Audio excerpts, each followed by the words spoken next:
আসসালামু আলাইকুম সবাইকে, welcome to my new channel শখ বিলাস। আজকে বানাবো নতুন একদম সহজ একটা রেসিপি, সেটা হচ্ছে গোপালগঞ্জের ঐতিহ্যবাহী তক্তি পিঠা। এটা বানাতে প্রথমে আমরা একটা ফ্রাই প্যান নিব, তার মধ্যে 1 কাপ পরিমাণ আটা ঢেলে দেব। আটাটা ততক্ষণ পর্যন্ত নাড়বো যতক্ষণ এটা সামান্য পরিমাণ ব্রাউন কালার চলে আসে, এবং এটা যখন ব্রাউন কালার হয়ে আসবে তখন আমরা এটাকে একটা প্লেটের সাইডে নামিয়ে নেব।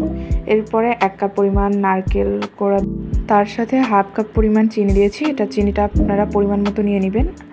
আমি এখানে একটু বেশি চিনি দিয়েছি যেহেতু আমি মিষ্টি খেতে পছন্দ করি। দেন তারপরে একটা এলাচ দিলাম, লবণ, সামান্য পরিমাণ লবণ দিলাম। আপনারা চাইলে এলাচের গুঁড়োও দিতে পারেন। এবার এটাকে নাড়তে হবে।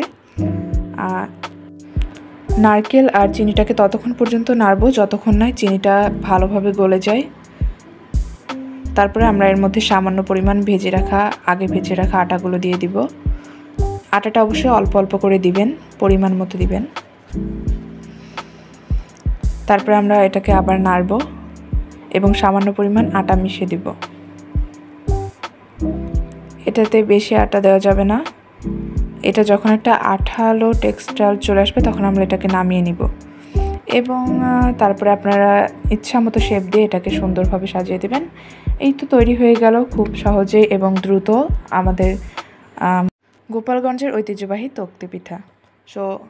সো রেসিপিটা ভালো লাগলে সবাই লাইক দিবেন এবং চ্যানেলটা সাবস্ক্রাইব করে দিবেন। নতুন নতুন রেসিপি পেতে আমাদের চ্যানেলের সঙ্গেই থাকুন। ধন্যবাদ এবং আল্লাহ হাফেজ।